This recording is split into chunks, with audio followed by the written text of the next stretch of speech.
প্রথম প্রশ্ন, তোমার রবকে? আমরা বলবো আমাদের রব আল্লাহ। দ্বিতীয় প্রশ্ন, ওমা দীনু, তোমার ধর্মের নাম কি? আমরা কি বলবো? তৃতীয় প্রশ্ন, বিশ্বনবীর চেহারা দেখিয়ে বলা হবে আতারিফু হাযার রাজুল, এই লোকটারে চিনো নাকি? আমরা বলবো চিনি, আমাদের প্রাণের নবী, ঠিক কি না? চাঁদের চেয়ে সুন্দর তুমি নবী আমার কমলিহিওয়ালা, দু জাহানের বাদশাহ তুমি প্যারা নবী সাল্লে আলা, চাঁদের চেয়ে সুন্দর তুমি নবী আমার কমলিহিওয়ালা, ঠিক কি না? তিনটা প্রশ্নের যথাযথ উত্তর যখন দিয়ে দিলেন, আপনার জন্য অতিরিক্ত আরেকটা প্রশ্ন করা হবে, ওয়ামা ইলমুক, তোমার নলেজ কি? তিনটা প্রশ্নের উত্তর যে তুমি করতে পারলা, কিভাবে পারলা, কেমনে জানলা? নকল করে বলছো নাকি জেনে বুঝে আসছো? নকল হয় না? এখন তো পরীক্ষা চলতেছে বোধহয়। কি পরীক্ষা? এসএসসি পরীক্ষা। নকল হয়? কৃষ্ণপুরে নকল নাই না? এখন মনে হয় এগুলো একটু কমছে। একটা সময় ছিল অনেক নকল হইতো। পাঞ্জাবের ভিতরে নকল, পকেটে নকল, টুপির ভিতরে নকল, মৌজার ভিতরেও নকল, এমনকি মেয়েরাও নকল করে পরীক্ষার হলে আসে না নাই? স্কেলের মধ্যে লিখে নিয়ে যায়, হাতের মধ্যে লিখে নিয়ে যায়, ওড়নায় লিখে নিয়ে যায়, কাপড়ে লিখে নিয়ে যায়, আসে না নাই? ফেরেশতারা বলবে নকল করছো নাকি? কেমনে জানলা? তিনটা প্রশ্নের উত্তর তুমি কেমনে বললা? আল্লাহ তোমার রব, ইসলাম তোমার ধর্ম, এই লোকটা বিশ্বনবী, কেমনে চিনলা? আপনাকে তখন বলতে হবে আমি কোরআন থেকে শিখেছি, আমি হাদিস থেকে শিখেছি, আমি ইসলাম জেনে বুঝে মেনেছি, আমি আন্দাজে কোথাও ঘুরি নাই। চিল্লা এখন ঠিক কিনা? আপনাকে বলতে হবে, এজন্য শিখতে হবে, প্রতিনিয়ত ইসলাম সম্পর্কে জানতে হবে, আখের গোছাতে হবে, জীবনটাকে আলোকিত করতে হবে। চিল্লায় বলেন ঠিক কিনা? চারটা প্রশ্নই যখন হয়ে গেল, ফেরেশতারা বলবে আহলান ওয়া সাহলান ওয়া মারহাবান বিক, খোশামদেদ, কংগ্রেচুলেশন, খোশামদেদ, কংগ্রেচুলেশন, সব প্রশ্নের উত্তর তুমি পেরেছ।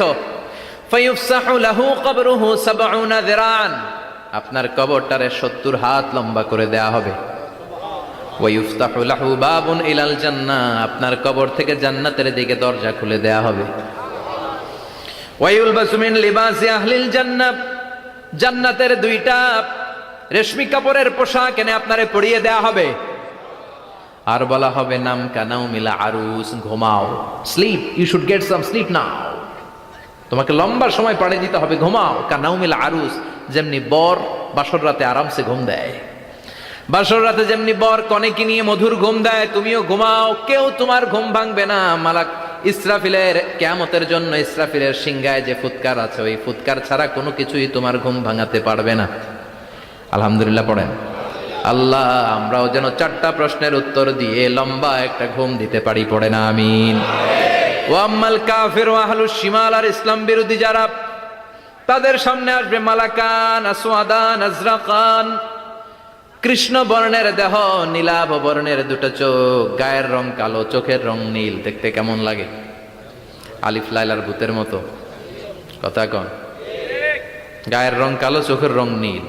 ফেরেশতা দুইটা আসবে, এসে ত্রাস সৃষ্টি করবে, এসে বলবে বল তোর রবের নাম কি? মার রব্বুক। ইসলাম বিরোধী মুশরিক, কাফের, নাস্তিক এরা বলবে আমি জানি না আমার রবকে, আমি জানি না, আমি তো আজীবন শুধু চেয়ার করেছি, মদ খেয়েছি, আমি ধর্ষণে সেঞ্চুরি করেছি দুনিয়ার বুকে, আমি টেন্ডারবাজি করেছি, চাঁদাবাজি করেছি, আমি মাস্তানি করেছি, আমার দাপটে এলাকার ইসলাম প্রিয়রা বাসায় ঘুমাতে পারে না। আমি ছিলাম টেন্ডারবাজ, আমি ছিলাম গডফাদার, সন্ত্রাসীদের লিডার, আমি ছিলাম ডন 1 2 3 সব, আমি ছিলাম ডনের ডন, আমি ছিলাম মাস্তান, রংবাজ, রব টপ কি আমি তো জানি না। লাদ্রি লাদ্রি, আমার জিজ্ঞেস করো না। আবার প্রশ্ন করা হবে ওয়ামা দীনুক, তোর ধর্মের নাম কি? বলবে লা আদরি, আমার কোনো ধর্ম নাই, আমার কোনো ধর্ম নাই, আমি শুধু মৌজ মাস্তিতে ছিলাম, আমি আনন্দ ফুর্তি করেছি, ইসলাম নিয়ে আমার মাথা ব্যথা ছিল না, আজীবন ইসলামরে আমি বাস দিয়েছি। চিল্লায় বলেন ঠিক কিনা? ইসলাম বিরোধীদের সাথে ছিল আমার চলাফেরা, আমার সব সাঙ্গ পাঙ্গ ছিল গুন্ডা বদমাশ ইসলাম বিরোধী। রব কি, ইসলাম কি, এগুলো আমি জানিই না। আমার এগুলো জিজ্ঞেস করো কেন? ধর্ম কি আমি জানি না, আমি কিচ্ছু মনে করতে পারছি না। 3 নাম্বার প্রশ্ন করা হবে, আতারিফু হাদার রাজুল, দেখো তো এই লোকটারে চিনো কিনা? কয় না, চিনি না, তবে মনে হয় এই লোকটারে দুনিয়ার বুকে আমি গালি দিতাম, এই লোকটার বিরোধিতা করতাম, ব্লগের মধ্যে এই লোকটার ব্যাপারে কুৎসা রটনা করতাম, এই লোকটার কার্টুন বানিয়ে আমি হিংসা ছড়িয়ে দিতাম, এই লোকটার ব্যাপারে আমি এলাকার মধ্যে অপপ্রচার চালাতাম। ফেরেশতারা বলবে তাই? এই ছিল তো ডিউটি, দাঁড়া এখনই আমাদের খেলা শুরু, এখনই শুরু। ফায়ুতরাকু বিমাতারিক মিন হাদিদ, লোহার একটা হাতুড়ি দিয়ে মাথা থেকে পা পর্যন্ত পিটানো হবে, পিটিয়ে ওর গোশতর হাড্ডিগুলোকে থেতলে ফেলা হবে। ওয়ায়ুকালু লিল আরদি ইলতাইমি, কবরের দুই পাশের মাটিরে বলা হবে এবারে দুই দিক থেকে তোরা চাপ দে, চাপ দেয়া হবে, ধাক্কা ধাক্কি করেও সে সুবিধা করতে পারবে না। মাটি আস্তে আস্তে আস্তে আস্তে দেহের দুই দিকে লেগে এমন জোরে দুইটা চাপ দিবে, ফাতাখতালিফা আদলাউহু, তার ডান পাশের পাজরের হাড্ডি বাম দিকে ঢুকে যাবে, বাম দিকের হাড্ডি ডানে চলে যাবে। বিশ্বনবী বললেন এই হাতুড়ি দিয়ে পিটানোর শাস্তি, কবরের চাপ দেওয়ার শাস্তি চলতেই থাকবে হাত্তাল কিয়ামা, কিয়ামত পর্যন্ত। আল্লাহ কবরের শাস্তি থেকে আমাদের বাঁচাও। আমরা এই আযাব পেতে চাই না, আমরা যেন ঠিকভাবে কবরের 4টা প্রশ্নের উত্তর করে দিয়ে লম্বা ঘুম দিতে পারি। আল্লাহ তুমি তৌফিক দাও। এজন্য আল্লাহ বললেন, গোলাম দুনিয়া নিয়ে পাগল হয়ে থেকো না, এই দুনিয়ার জীবন আসল জীবন নয়, আসল জীবন হলো কবরের জীবন। জোরে বলেন ঠিক কিনা?